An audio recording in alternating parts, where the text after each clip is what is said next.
E... Olá, seja bem-vindo a mais um Nefroclínicas Convida. Sou o Dr. José Neto, clínico geral e nefrologista aqui na cidade de Belo Horizonte. Sou diretor de ensino, pesquisa e inovação da Nefroclínicas e faço aqui o host do Nefroclínicas Convida. Hoje eu trouxe esse grande endocrinologista e amigo, Dr. Tiago Noviello, que vai falar um pouquinho a respeito, aí, entre outras coisas, a respeito de hormônios, doença renal, mas muito do que a gente pensa a respeito desse cenário por trás dos bastidores da medicina, o que a gente deve colocar como grande foco, grande pilar, que acaba sendo uma grande verdade que foi esquecida em algum lugar no passado, que é o paciente. Então, o Nefroclínicas Convida é feito para você, que é paciente renal, que é você que tem alguém na família, ou que simplesmente tem interesse nesse tema.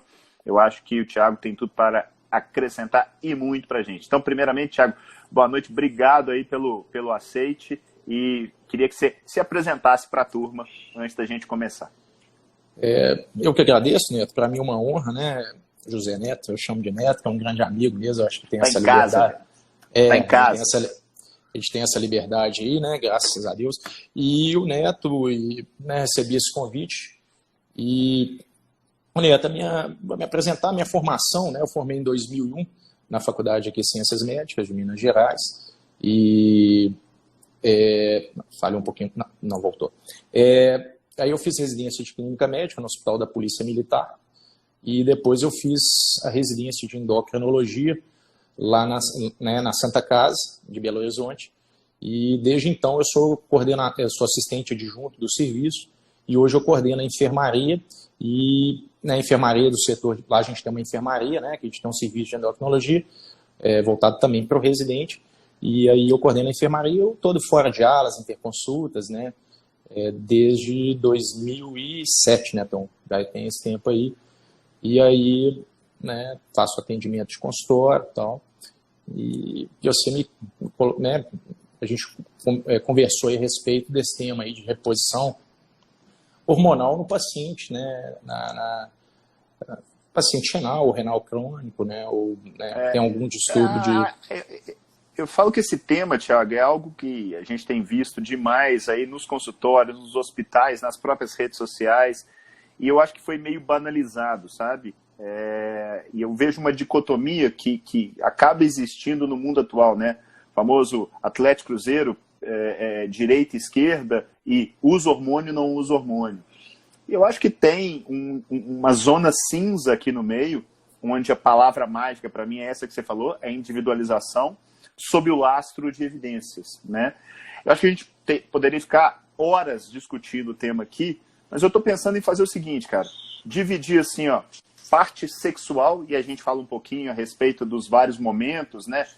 Pré-menopausa, pós-menopausa, reposição, às vezes, um pouquinho mais controversas, como a reposição de testosterona, tanto no homem quanto na mulher. Depois a gente parte para outros hormônios. Eu pensei em falar principalmente do hormônio tiroidiano. E, obviamente, se nossa audiência tiver alguma dúvida, a gente vai colocando aí na parada. Pode ser? Então, você comanda o espetáculo aí, cara, que eu puder ajudar e for aqui, e a gente vai você vai me puxando aí, eu vou tentar aprender um pouco e ensinar também, a gente vai trocando a ideia aí, né? Beleza. Acho que vai ser bacana, né? Tiago, então vou começar... Pegar até uma colinha aqui. Eu vou começar especificamente pela parte sexual. Eu queria que você desse um en passant. A gente está falando para os pacientes, para as pessoas que efetivamente não entendem nada disso. Quem precisa pensar em reposição hormonal do ponto de vista sexual? Tem a ver com idade, tem a ver com sintoma, tem a ver com sexo. Como é que a coisa funciona? Por onde partir? Neto, é aquela questão, eu vou tentar ser um pouquinho mais, vamos colocar assim, o sexual, vamos botar feminino e depois o masculino? Fechou, beleza. Né, são coisas diferentes. Vamos começar, eu acho que o feminino foi uma coisa que entrou bem, né? O masculino está entrando agora, né? A questão aí do hipogonadismo funcional ou andropausa, não sei o termo que a gente vai colocar, mas vamos falar do feminino, que é a menopausa, né? E vem o TRH, terapia de reposição hormonal. Da onde vem essa historinha aí? 1970 ali, né? A gente começou a fazer as reposições, né? E aquilo foi uma maravilha. em termos de estudos, de corte, observacionais, que são estudos geralmente geradores de hipóteses, né, Neto? Mas na época não tinha tanta...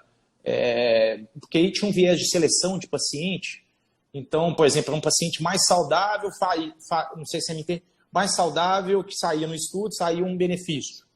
Tá? Tinha um viés aí de seleção. E aí, cara, mostrou muito benefício. Ótimo. Aí começou aquele elixir da juventude, né? O TRH em 1980, ali, 80 e poucos, você vai ter o elixir da juventude. A gente nem estava na faculdade ainda, eu também tive que estudar aí, né? Estudar isso para a gente entender um pouquinho.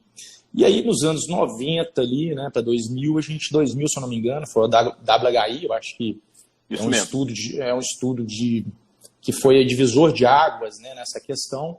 Ele dá um banho de água fria, porque é um estudo randomizado, né, clínico, então, assim, cheio de evidências, né? Então, a evidência com não fatores intermediários, né, fator duro aí, né, de mortalidade, doença cardiovascular, de câncer e tal. E ele mostrou que, gente, peraí, vamos dar uma freada aí, porque esse benefício de coração já não tem, o câncer de mama aumenta um pouquinho, né, e câncer de endométrio, se não fizer a proteção endometrial, câncer de ovário, e aí foram surgindo outros estudos, e aí começou isso aí que você falou aí. Eu odeio TRH, eu amo TRH, né, e até hoje nós estamos nessa bagunça aí que todo dia tem uma evidência, né? Principalmente na que eu for falar aqui do masculino, você vai ver que realmente é uma confusão que gera realmente até nos médicos, imagina nos pacientes, né? Quando você não tem um posicionamento e a terapia de reposição hormonal, ela, né, a gente tem uma dificuldade. Aí a pergunta sua, para não me perder, você falou para quem, não é isso? E na realidade eu vou até aproveitar, Thiago, antes de você falar para quem, eu gostei da sua introdução dessa parte histórica, porque eu acho que ela explica muita coisa, e resumidamente o que você disse aparecia-se um milagre e a hora se colocou para experimentar mesmo, cabeça a cabeça, a coisa não era tão boa assim, olhando-se num primeiro momento para o que ele chama de desfecho cardiovascular, né? Infarto, derrame e a própria morte. Desfecho duro mesmo, isso. A questão a reposição hormonal no caso da menopausa feminina, na verdade da menopausa, ela serve só para isso ou não? E outra coisa, existe alguma coisa do ponto de vista de hormônios que é diferente daquilo que foi usado na década de 80, década de 90, até no próprio WHI, daquilo que é usado hoje? Você é um cara, o Neto é um espetáculo, a gente provavelmente leu bastante. Também você já... Eu sou curioso, pelo menos. Os hormônios, né? Opa, falhou aqui. Você tá ali... Agora eu estou te vendo. Agora estou te vendo bem. Inclusive, sua imagem melhorou. Sua imagem estava meio chamuscada. Assim, engraçado que eu se piorar, eu vou tentar passar pelo... Zé Neto, realmente, quando a gente vê o WHI, ele foi um estudo usado com um estrogênio antigo, estrogênio anticonjugados, né?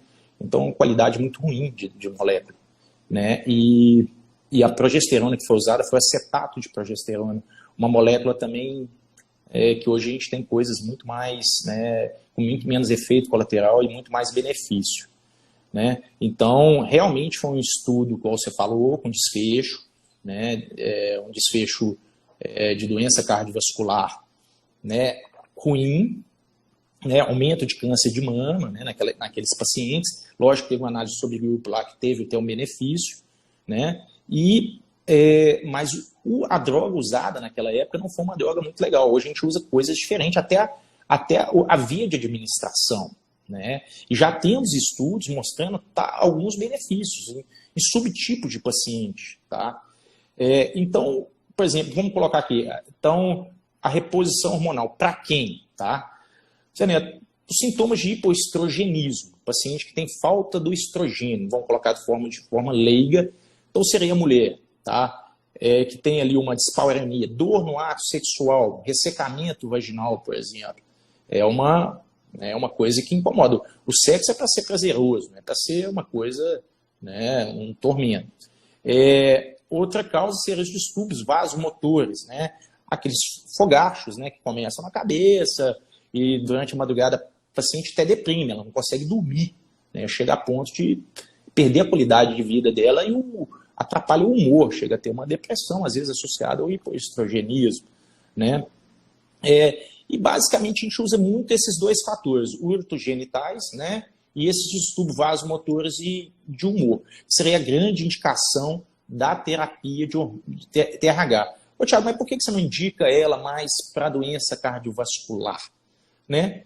Porque a gente tem uns estudos que uns protegem, outros estudos aumentam, né, o risco, mesmo com as novas drogas, tá? Então a gente não sabe até que ponto é culpa do estrogênio, é culpa da progesterona.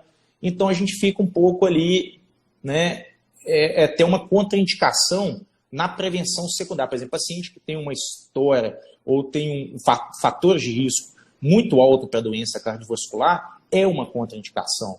Nessa hora eu uso aquela ferramenta da American Heart, né, Neto, que você também deve conhecer, que aí ali, se ela tiver acima de 10%, né, de risco, a gente dá uma seguradinha na reposição, né, colocar aí um outro método e tal. Ô, Thiago, eu olho para a reposição hormonal, eu gosto sempre de pegar os extremos, né?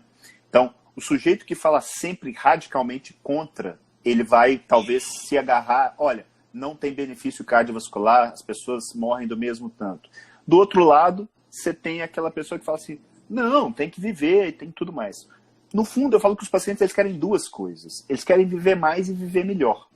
E querendo ou não, a mulher ela vem muito bem até o período da menopausa, ela reproduz normalmente, depois ela tem um descenso nessa produção hormonal e nós, seres humanos, nós não, teoricamente, a gente não era para durar tanto tempo, né? O que aconteceu é que a medicina evoluiu bizarramente nesses últimos 100, 150 anos e a gente está aí conseguindo chegar a uma taxa de, inclusive, de centenários nunca antes vista. Só que não adianta você chegar com 80, 90, 100 ou até menos com uma qualidade ruim, né? Então o que eu costumo dizer, Thiago, é o seguinte, você tem lá a opção. Como é que você tá, dona Maria? Dona Maria tá lá, olha, tá péssimo, tô tendo fogacho, tô tendo um calor danado, não consigo ter mais vida sexual, tô deprimida e fala, beleza, eu posso melhorar isso aqui. Talvez isso possa até aumentar um pouquinho o seu risco. Topa. Topo, não topo. Isso que eu acho que é a beleza da medicina, sabe? A hora que você coloca assim, pode, não pode, faço, não faço, essa coisa me incomoda. Não sei o que você pensa a respeito. Neto, isso mesmo que eu estava falando, só que eu falei em termos mais técnicos, né? Mas eu acho que esse é o ponto, cara. Toda vez que eu falo assim, você é contra, você fala, você é contra a favor da terapia reposição hormonal. Sou contra nem a favor, individualizo. Né? É lógico, é igual você falou, essa paciente aí que você colocou. Eu tenho pacientes que até trabalhos, colocando trabalhos, a reposição até beneficia. Por exemplo, aquelas esterectomizadas, né? Pacientes esterectomizadas, naquela janela ali de TRH de 10 anos, que eu só usei o estrogênio, ela protegeu. Né? Então teve uma proteção nessa análise. Te perdi, Thiago. Assim, perdeu? Não sei se é o Minter, né? Não, te perdi um pouquinho aqui. Tá, agora voltou. Voltou, né? Deixa eu tentar mudar aqui. Agora voltou. Voltou. Então, Neto, eu acho, voltando então ao que eu estava falando, em relação à reposição, então tem análise de subgrupo, que essa doença cardiovascular, igual você falou, se você for olhar lá, o aumento absoluto é 1 a 2 casos em 1000 pacientes tratados, né? Então, poxa, vou deixar de fazer uma reposição numa paciente, igual você falou aí, numa qualidade de vida péssima, né? Apostando num raio que vai cair na cabeça dela, que a chance é quase zero. Né? Então, assim, com certeza essa paciente vai se beneficiar e cada vez mais eu tenho feito reposição. Para ser sincero, cada vez mais. Né? Que é isso que você falou, a mulher hoje com 50 anos é uma jovem, é uma menina, é uma moça. Né? E ela é sexualmente ativa, é uma paciente que vai... Né, ela quer se sentir melhor, sentir bem. Então, cada vez mais a gente vem fazendo a reposição, sim. Né? E é lógico que eu vou tirar, né, eu vou fazer a classificação de risco, aquela paciente que a gente vai usar as ferramentas, tem um risco aumentado de câncer de mama. Lógico que eu vou usar as ferramentas que são necessárias aqui no consultório, né, que a gente vai contraindicar, às vezes. O que eu vou fazer? Paciência, né? Ou uma doença... Eu acho que o grande exemplo, a gente pode até entrar nisso agora, é o seguinte, a doença renal crônica. Eu pego pacientes, às vezes, jovens, aí com seus 45, 50 anos, que teoricamente têm indicação e que, por definição, já tem um risco cardiovascular mais alto. Significa o quê? A pessoa que hoje faz diálise, faz transplante, ela tem um risco maior de infartar, de ter um AVC, do que se ela não estivesse fazendo. A questão é, essa mulher continua vivendo. Ela tem a família dela, ela tem a vida dela. Então, trazer isso para a luz de, no seu caso, talvez seja um pouquinho mais arriscado. Mas às vezes a vida da pessoa está tão ruim, tão ruim, tão ruim, será que vale o risco? E mesma coisa ao contrário, né? Às vezes a pessoa tem um risco alto, mas você está dando um remédio para ela, ele está bem indicado, ele está tendo um puta de um efeito colateral, que você fala assim, não, peraí. Eu costumo dizer que o tratamento não pode ser pior do que a doença. Não sei o que você acha. Também acho outra coisa, eu já vou até te individualizar na questão da renal também, Neto, que a gente coloca assim, né?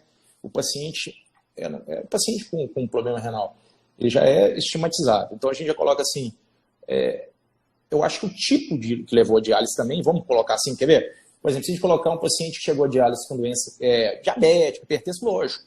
Agora pensa num rim policístico, um paciente, igual você falou aí, jovem. Completamente diferente. Completamente diferente a doença vascular dela. Será que essa paciente não poderia individualizar, a gente receber uma reposição? Perfeito, cara. Perfeito. Né? Por que eu não daria uma reposição nessa paciente, entendeu? Por que a gente não abre aí uma... Né? Então, assim, essas questões que a gente tem que começar a balancear, né? Porque a gente começa... o cara que tem certeza de tudo, né? Não está ali estudando, porque a arte da incerteza, ela vai... E é isso que você falou, individualizar aquele paciente, né, naquela condição. Né? Lógico, o paciente, né, altura do campeonato está lá, renal, diabético, hipertenso, né, já insuficiência vascular periférica, lógico, né, não vou tentar fazer uma reposição, né, numa paciente nesse sentido. Até porque os interesses até outros também, né, Neto? Eu acho que nessa paciente, não acho que nem vai estar, acho que ela nem vai chegar nisso. Mas é isso aí, concordo plenamente com você. A gente tem que individualizar mesmo e possivelmente até a doença renal, né, para a gente ver quem que a gente vai, né, qual foi a doença renal que chegou, né, que levou esse caso à diálise, né? Eu acho. Thiago, acho que isso que você colocou é fundamental, né, porque às vezes você estigmatiza, né, não, tem doença renal, e realmente isso que você colocou é crucial. O diabético, ele vai certamente ter uma doença vascular associada muito pior do que o não diabético, pelo menos na média. E isso, claro, obviamente, tem que ser levado em conta. Tiago, um negócio que eu vejo muito as pessoas perguntarem e quererem saber é essa questão da via de administração e dos hormônios bioidênticos. O que é isso? Qual que é a diferença desses hormônios bioidênticos para aquilo que a gente costumava, a gente não, né, porque a gente estava no berço ainda, mas aquilo que costumava ser usado ali na década de 80? Zé, a primeira coisa, a via de administração, acho importantíssimo a gente tocar nesse assunto, né? Porque a via transdérmica, por exemplo, né, hoje é uma via muito mais que a gente vê os benefícios, até a droga que a gente usa. Então a gente usava na década de 80, vamos colocar aí os estrogênios conjugados. Hoje a gente usa uma molécula que é o estradiol, né, uma molécula com muito mais estabilidade, com menos efeito colateral. E a via transdérmica, ela tem, a gente vê os estudos como ela diminui chance de doença cardiovascular, que é uma via, por exemplo, paciente que tem ali um risco intermediário de doença cardiovascular, igual você colocou, uma mulher de 50 anos, um risco intermediário, vamos colocar uma hipertensa que está bem controlada, vamos colocar do ponto de vista leigo, né? Uma hipertensa que está bem controlada, né? Mas está o libido ruim, né? Não está legal, não está sentindo bem. Essa uma paciente que eu colocaria a via transdérmica. Eu falava, vamos tirar o oral, vamos colocar a transdérmica, que o benefício é maior. Eu vou ficar mais seguro com essa paciente, porque essa via transdérmica a gente vê que a absorção vai ser menor no nível sérico dela, aquele metabolismo de primeira passagem, aquela questão da absorção, como é que a gente fala, aquele pico, né, de estradiol é menor, então você vai ter menos, isso é explicação fisiopatológica, né, mas os estudos mostram um efeito menor do ponto de vista vascular, então seria uma via legal para essa paciente que tem ali um risco cardiovascular intermediário. Você pega o cobertor curto e coloca na parte que mais está incomodando. Na realidade é isso, né? Chega dizendo, não vou deixar de fazer, mas vou fazer pelo menos para minimizar de alguma maneira os sintomas por vezes. Isso, vou começar com uma dose baixa, mais baixa possível. Melhorou? Opa, Thiago, poxa, estou 100%. E muitas vezes melhora mesmo. O paciente não tinha nada, né? Não estava sem... Isso que você falou, então melhorou. o relacionamento dela, porque você tem uma melhora de todo o contexto, né, Neto? Então ela melhora aquela... Eu vejo isso aqui muito, né, quando a gente usa, né, essa via transdérmica. Já os hormônios bioidênticos, né, tem aquela questão, né, cara? Porque a gente também, a indústria farmacêutica só quer ganhar dinheiro. Pelo contrário, a indústria farmacêutica ela passou por um processo, não estou protegendo nenhum, mas ela passou por um processo de fiscalização, ela passou pelo nosso órgão regulamentador, que é a Anvisa, né, ou se for uma droga americana pelo FDA, né, ela passou por todo um processo. E essa droga bioidêntica eu não pesquisei, entendeu? É uma droga, tudo bem. Ela é similar ao hormônio nosso natura? É manipulado. Será que eu estou... A garantia sou eu, né? Assim, em outras palavras. Desculpa o termo, mas é...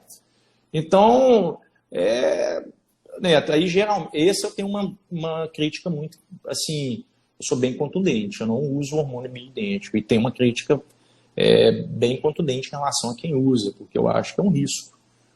Não sei o que vai acontecer.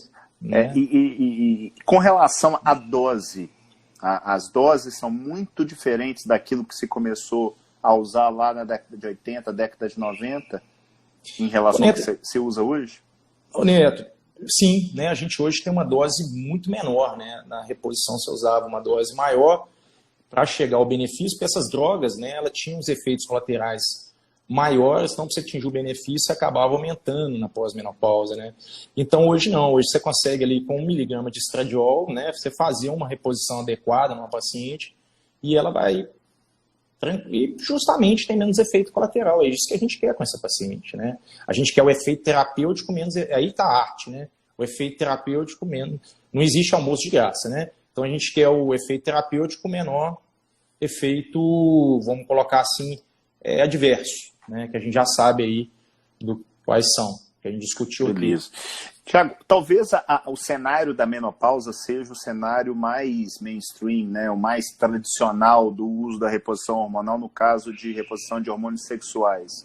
A Camila Fiuza está colocando aqui um cenário que tem cada vez aparecido mais, que é o uso de testosterona para ganho de massa magra. Independente se você está usando isso aí em homem ou em mulher. O que você pensa a respeito desse tópico?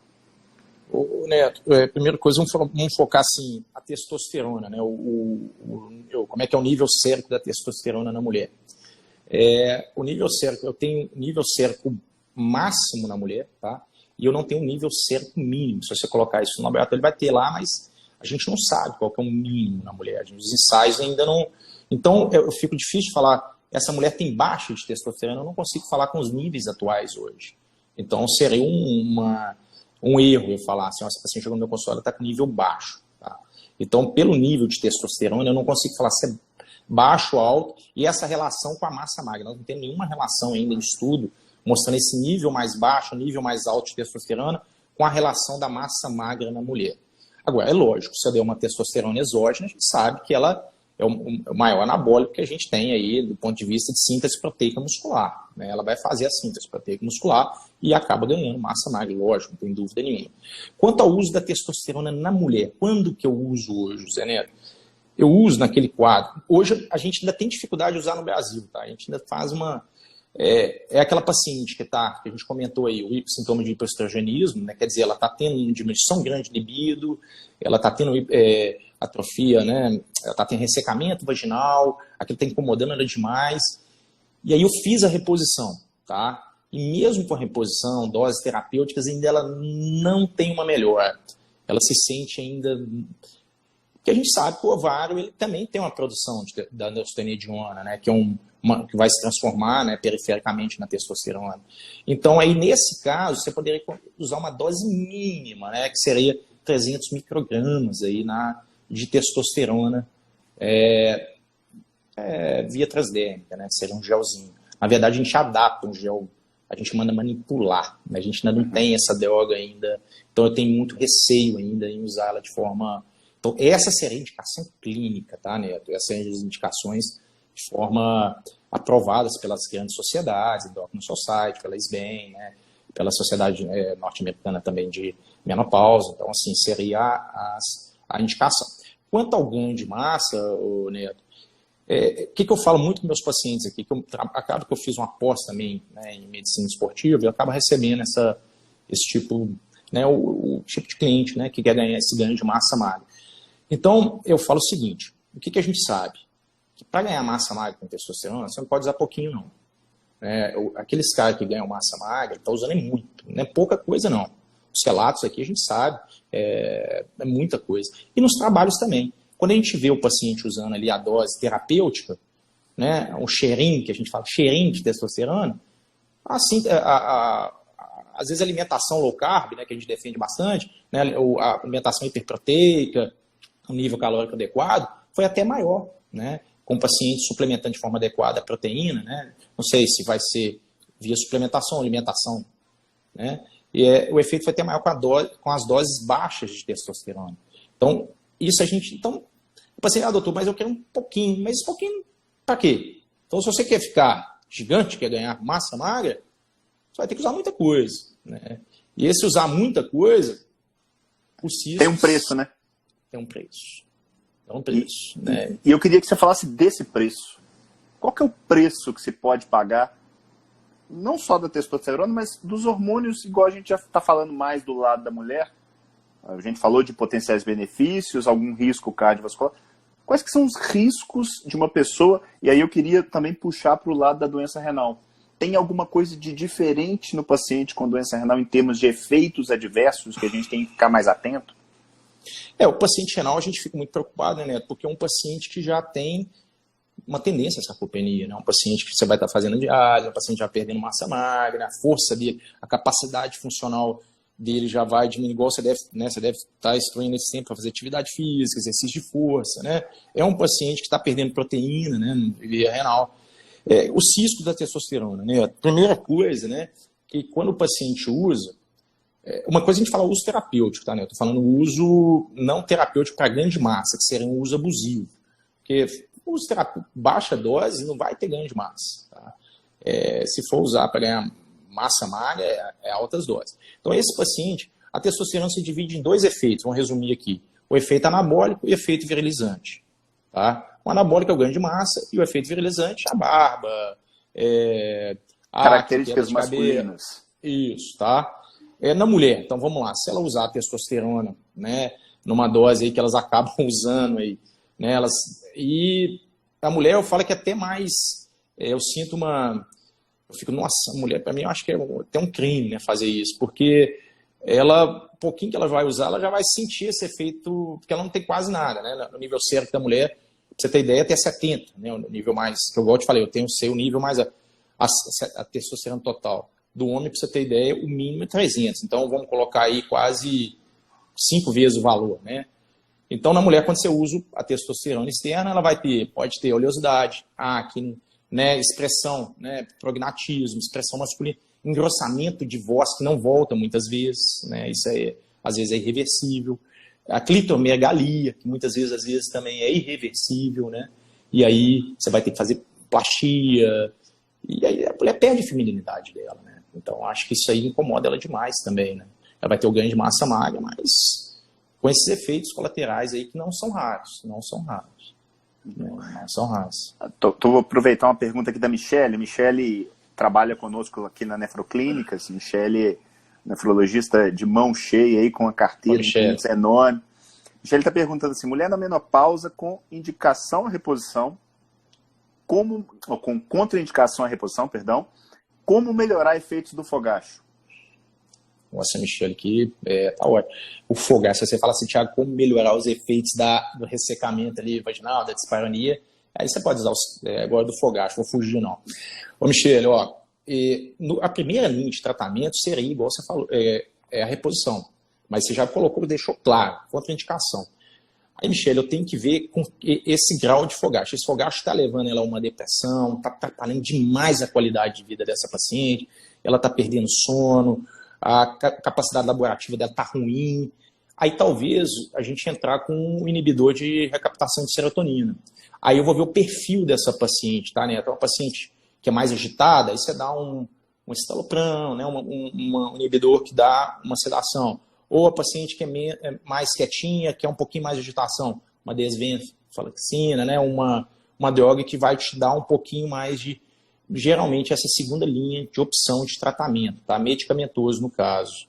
E lógico, atividade física, alimentação, né? Tiago, deixa eu te colocar numa sinuca de bico que a gente vive todo dia no consultório.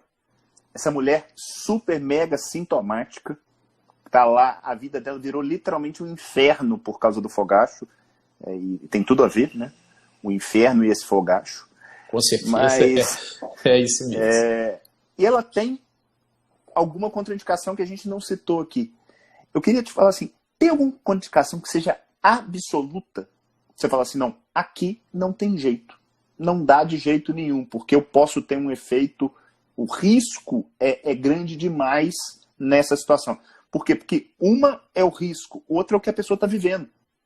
Né? E viver isso, e não é uma coisa tão incomum de acontecer. Você pegar pessoas que têm, teoricamente, algum grau de contraindicação, mas que a vida dela virou um pânico por causa desse troço.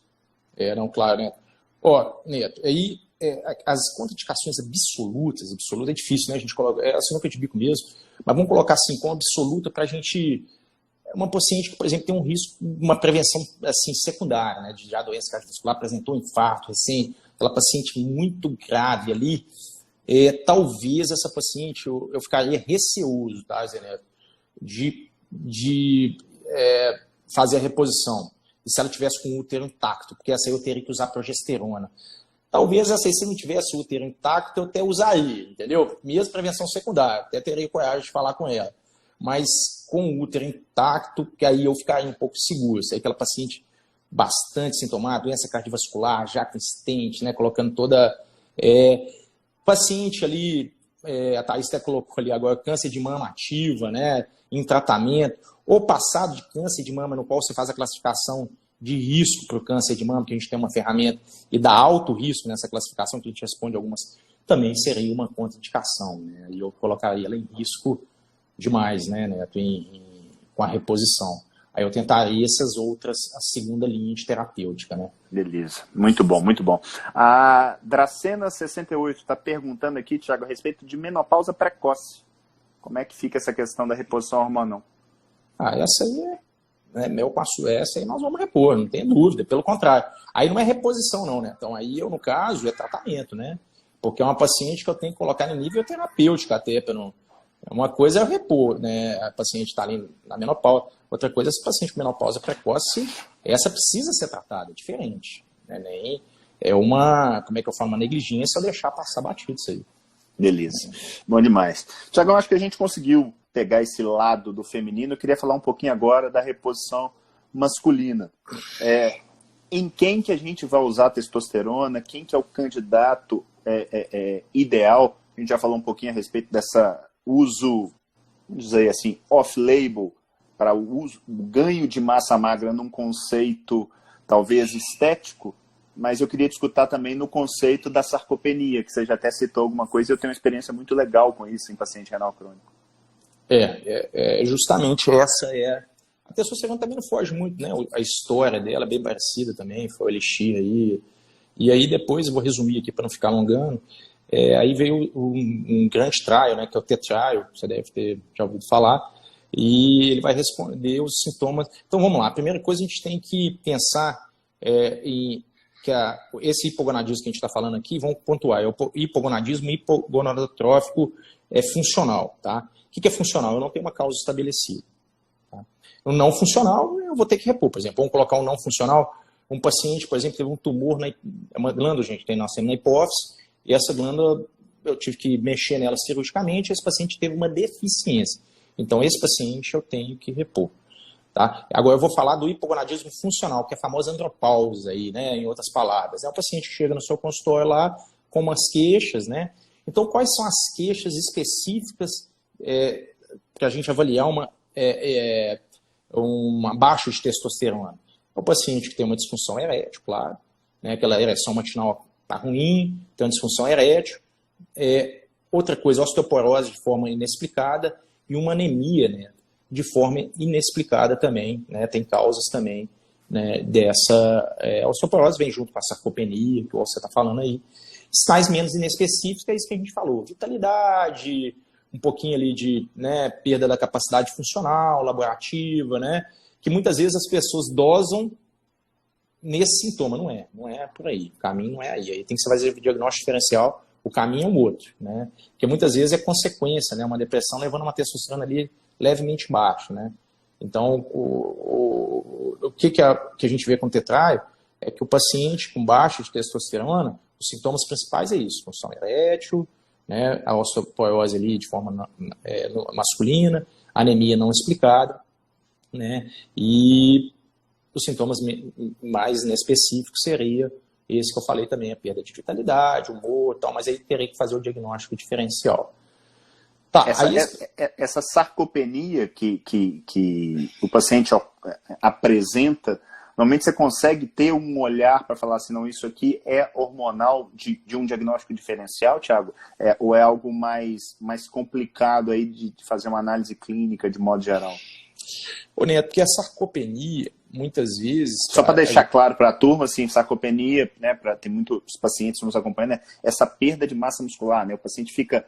Ele cai todo, ele fica fraco, ele não consegue fazer coisas, às vezes, básicas do dia a dia, como levantar da cadeira, tomar um banho, tudo isso acaba ficando mais difícil para ele. Né? Eu acabo, Neto, interpretando a sarcopenia, quando eu coloco os trabalhos, coloco a osteoporose, a gente acaba vendo que o padrão do paciente osteoporótico masculino, ele é sarcopênico, entendeu? Então, quando ele vem com esse padrão, geralmente eu doso, sabe? Eu acho que isso com certeza, vai estar associado, né, o padrão osteoporótico com sarcopênico, né, o paciente vai perder mesmo a massa magra, não tem dúvida, né, e tanto que quando você repõe, você tem um ganho de massa magra, isso é clássico nos trabalhos, a gente vê o ganho, não é um ganho tão substancial porque eu faço uma reposição fisiológica, né, eu não vou fazer uma reposição igual a gente está falando, para o cara ganhar hipertrofia, é diferente, né, eu quero ter hipertrofia, mas não aquela hipertrofia estética, né, eu quero esse ganho que você falou para melhorar a capacidade funcional dele aí, de levantar da cama sozinho, pentear o cabelo, tomar um banho,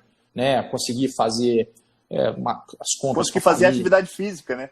Conseguir fazer as compras com a família, carregar a sacola, né? E ter uma vida, igual a gente está falando aqui, qualidade de vida, né, Neto? É isso aí. E eu acho que esse paciente entra no mesmo caso do paciente renal, porque o renal, igual você falou, é um paciente que a gente sabe da perda da massa magra, é um paciente que vai, né, perde essa capacidade funcional, e aí individualizar a mesma coisa, qual foi a lesão, né, que chegou, qual foi o motivo que chegou esse paciente que levou esse paciente à hemodiálise, né? É um paciente, né, tabagista, né, diabético, hipertenso, vamos ponderar. Agora é um paciente com que a gente colocou aí uma lesão que você não sabe, muitas vezes você não sabe nem motivo, né? Isso, aquelas lesões idiopáticas, ou um rim policístico, ou... Isso aí você sabe mais do que eu. Por que não a gente... Né, não... E a gente sabe que o renal crônico, né, até bom a gente até falar nisso, fisiologicamente, ele vai ter uma baixa do... O LH até sobe, mas os receptores de LH são menores, então esse paciente tende a ter uma testosterona menor. Mesma coisa na mulher, viu?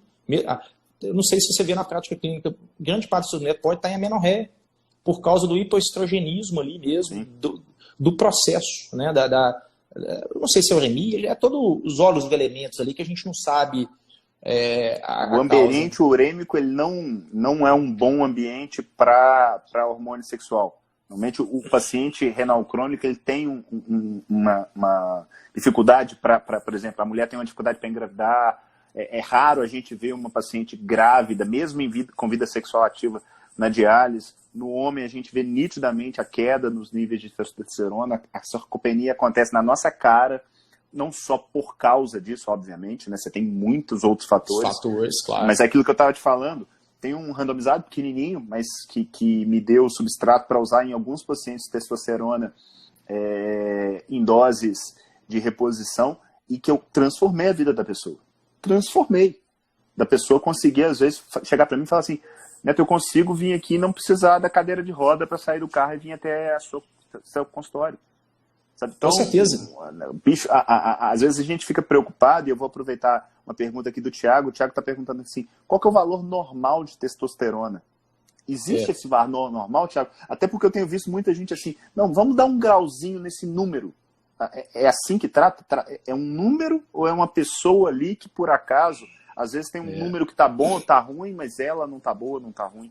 O conceito do hipogonadismo é isso que eu te falei. Às vezes o paciente lá tem uma testosterona baixa, mas não queixou de nada. Aí que é o erro, né? Você está dosando uma coisa, o paciente chegou no seu consultório, doutor, tô bem, né? Minha vida sexual tá ativa, tá bacana. Para que você vai, né, futucar? Aí vem baixo, você vai, não, para quê? Paciente, isso não é o hipogonadismo funcional. O hipogonadismo funcional é um conceito.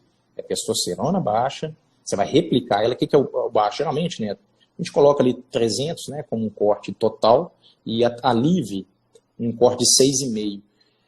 Mas não é fácil o diagnóstico, não. Eu vou embolar um pouquinho o medicamento só para você entender. Por exemplo, a obesidade, por exemplo, é um negócio muito importante. Porque a obesidade, o paciente que está acima do peso, ele tem a SHBG, que todo hormônio ele é carregado com uma proteína, tá? Para você entender. Então, a tireoide tem a TBG, o corticoide tem a CBG, a testosterona tem a SHBG. Então, ela é carregada nessa proteína, que a maior parte dela está ali. Os hormônios não ficam a maior parte do tempo livre na nossa... Eles estão a maior parte do tempo ligados a uma proteína. E essa proteína, ela está baixa na obesidade. Então ela cai. Na hora que eu dose a testosterona, é uma falsa queda. Porque quando eu vejo a testosterona livre, ela está acima de 6,5.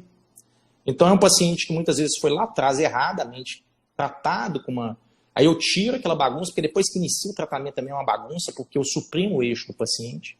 Ele não consegue ficar sem, aí eu tenho que fazer o clomifeno para tentar... Não há embolo meio de campo aqui, entendeu? Muitas vezes, erradamente, faz um diagnóstico de... É um dos diagnósticos mais difíceis que eu tenho aqui no consultório. Porque eu tenho que pedir paciência para o paciente que eu repito aquela testosterona, a gente repete 3 vezes em jejum, 8 horas da manhã, para a gente ver o nível que ela está. Muitas vezes eu tenho que avaliar a testosterona livre, não a testosterona total, nesse caso da obesidade, né, para avaliar esses níveis desse paciente. A obesidade, quando está baixa, a gente tem que tratar a causa. Né? Não adianta eu ficar dando... Falhou aí, né, Neto? Estou te perdendo um pouquinho aqui, estou escutando. Beleza. E mesmo no paciente obeso, muitas vezes a gente tem que tratar a causa, né, Neto? E não tratar, porque senão eu vou colocando... Aí eu estou dando testosterona, daqui a pouco eu estou dando hipertensivo, daqui a pouco eu estou dando... É isso aí. Diabético oral, né? Então, é individualização, igual você falou. Cada paciente, igual você falou, esse paciente seu renal. Por que não? Né? O paciente está lá, é uma doença renal que você acha que tem a doença cardiovascular, não está... O Thiago, eu vou te falar que talvez a mensagem mais importante que você deu aí para mim é: o povo às vezes futuca demais sem necessidade. Então, se você tem uma pessoa que não está sentindo nada, para que você pediu o exame? Isso aí eu não estou falando só de testosterona, não.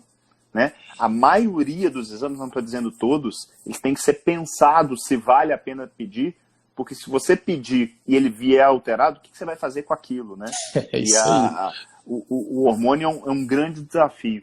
No renal crônico, Thiago, a gente tem muito paciente com prolactina alta. Né? Por causa do clearance. É outra causa também, né? Foi bom ter lembrado. Pode te interromper, desculpa. É outra. Eu ia te perguntar exatamente isso. Como abordar e quando abordar?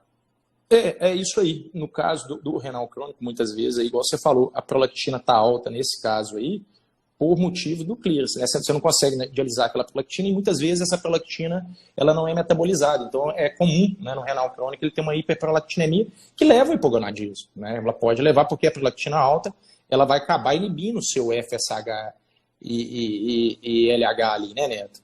Então, assim, no renal crônico, Neto, se não tem nenhum sintoma, eu não mexo nessa prolactina. Não deve mexer, tá? Ela é só um marcador ali para ser né, faz sentido. É uma associação do renal crônico. Agora, se tiver sintomas, né, igual você falou, é tudo experimental, igual você está colocando, Thiago, esse paciente aqui eu individualizei, ele se beneficiou e vai se beneficiar, né, do critério, com certeza.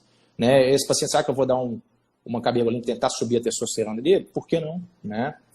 Só lembrando, Neto, na hora que a gente for tentar na feminino, caso a gente faça alguma coisa off-label, lembrar que o estrogênio nos trabalhos que a gente tem de casos, né, publicados, tem que ser uma dose bem menor do que na mulher que não tem doença renal, por causa da metabolização.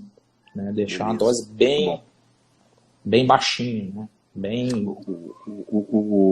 Tô vendo aqui o Dr. Fernando Lucas, é nosso coordenador médico da Nefroclinic, está perguntando, e a dosagem salivar, Thiago, tem alguma vantagem?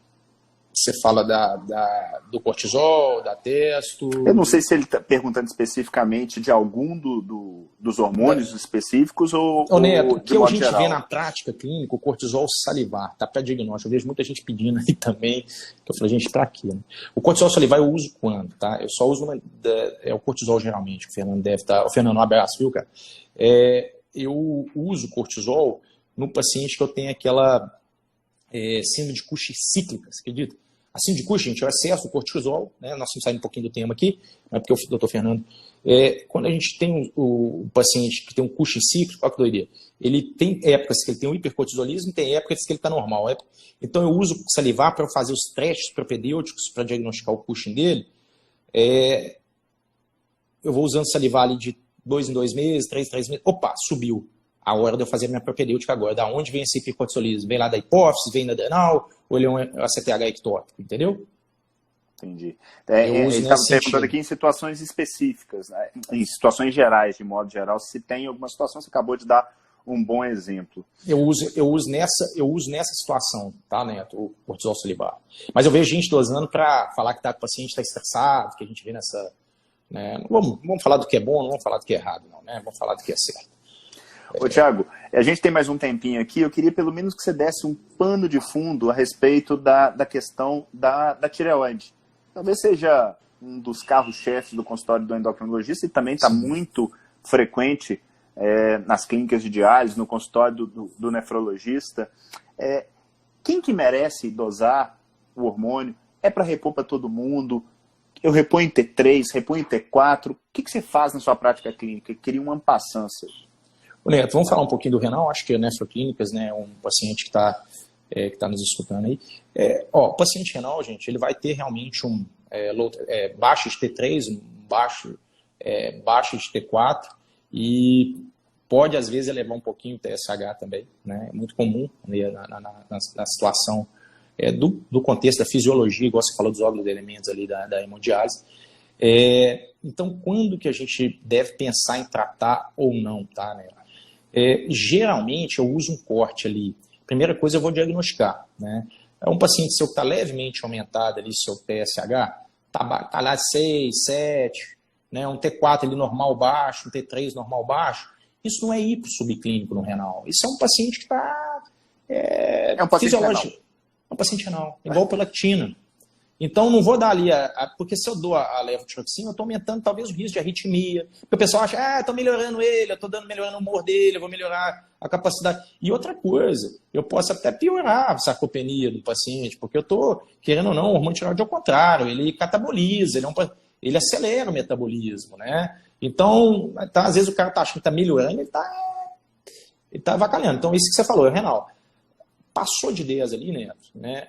T4, T3, pede um anti-TPO. Anti-TPO, se eu veio positivo, né? Um paciente que opa, sinalzinho, já pode ser ali, ou entre 6 e 10, tá com anti-TPO positivo também, você pode pedir um anticorpo, se vier positivo, nós vamos pensar na tiroidite de Hashimoto, né? Nos pacientes que vão necessitar muitas vezes da reposição mesmo, né? Aí é um paciente que eu vou usar, né? Se ele tiver sintomático, né? Usar a reposição, tá? Porque a tendência a virar o hipo ao longo do tempo é grande, quando eu tenho um anticorpo positivo, né, entre 6 e 10. E o paciente acima de 10, eu acho pouco provável ser somente, aí pode ter sido uma tiroidite que passou desapercebida e ali ficou uma sequela, ou é um paciente que está tendo uma dificuldade mesmo de fabricação por fibrose, por tempo. Opa, Neto, desculpa. Te perdi? Voltou. Opa, voltou? Esse paciente, corte de 10, eu tenho a tendência a repor, tá? Ô, Thiago, e uma pergunta que é... Pode falar? Uma pergunta, não, desculpa, uma pergunta que um tema que é um tema cada vez mais conversado. Normalmente, o eixo tiroidiano ele é visto fazendo seus exames TSH e T4 livre. Isso é o mainstream, é o tradicional e tudo mais. Só que você colocou bem, já na hora que você começou a falar, você tende a ter uma baixa em situações inflamatórias, e a doença renal crônica não é diferente, uma redução do efeito do hormônio propriamente ativo, que é o T3. Quando é que você usa, na sua experiência clínica, existe, eu acho que uma certa nebulosidade nesse tema, eu acho que tem gente usando para mais, tem gente sendo, igual a gente falou do hormônio sexual, tem gente que não usa de jeito nenhum, tem gente que usa porque o cara tossiu e de repente está usando. Quando é que você usa no seu dia a dia, na sua prática clínica, o T3? Neto, então vamos tirar, agora gente, vou ser um pouquinho do renal, né? O renal, acho que é isso que o Neto falou. É uma interpretação mais nebulosa. Acho que aí tem que ser um especialista, um nefrologista, a gente interpretando aqui. Um paciente normal. Então, a gente sabe que o hipotireoidismo, 85% dos pacientes com T4, ele vai ficar bem. Tá? 85% vai chegar no seu consultório, pô, doutor Thiago, tô legal, pô, aqueles sintomas meio de fraqueza e tal, não tá legal. T3, esses pacientes, os 15% ficaram ali, né, não entraram ali no eixo. Aí, esse paciente, né, se tiver um T3 ali normal baixo, né, tendendo mais para baixo, as pesquisas, o que a gente vê? Hoje, aprovado está em nível para pesquisa, se você for colocar, né, os guidelines e tal, aprovado para pesquisa. O que a gente vê já de resultado? A grande dificuldade é que nem todos melhoram. Tá? A gente tem alguma melhora em alguns, outros não.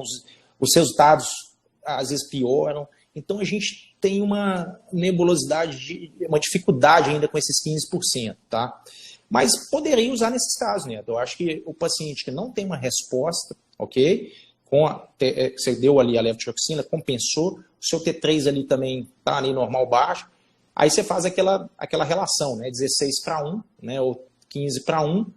O grande problema é que a gente não tem hoje essas formulações, né? Vai chegar, eu acredito que vai, e aí a gente tem que manipular. E aí já entra, aí que me mata, entendeu? Essas manipulações, mas é uma opção que dá pra gente tentar naquele paciente, como você falou, desesperado, não tá melhorando com nada, já foi no psiquiatra, tentar, por que não, né? Por que não? Isso. Muito bom. Tiagão, estamos caminhando aí para o final. Queria, antes de mais nada, te agradecer. Foi muito bacana. Obrigado aí pela presença, pelo seu conhecimento. Você é um cara que eu tenho um carinho enorme e que respeito profundamente do ponto de vista profissional. Então, queria te deixar aberto aí para você deixar um recado. Se você quiser deixar aí seus contatos, para o pessoal te procurar, deixar aí o seu Instagram. Instagram cada vez mais bombando, né, Tiagão? Mandando bem demais lá.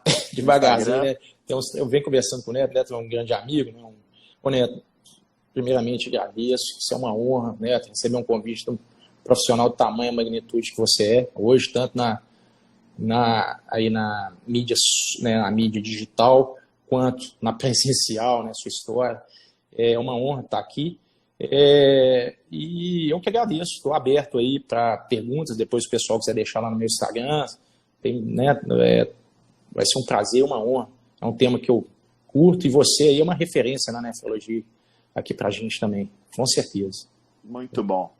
Viu? Turma, se vocês gostaram, deixa aí comentário, manda para o pessoal, marca alguém que pode se interessar pelo tema. Esses aqui, como os outros vídeos, vão lá para o nosso canal do YouTube. Se você não conhece ainda, vai lá. Nefroclínicas, bate no Google lá. Nefroclínicas e YouTube, você vai ver uma série de vídeos para quem tem interesse na área da nefrologia e especialidades correlatas, como a endócrino. Vocês vão ver muita coisa bacana lá. Tiago, turma, boa noite. Fiquem com Deus e até a próxima. Valeu demais. Netão. Abraço. Grande abraço. Abraço, tchau, gente. tchau. Valeu. Tchau, tchau.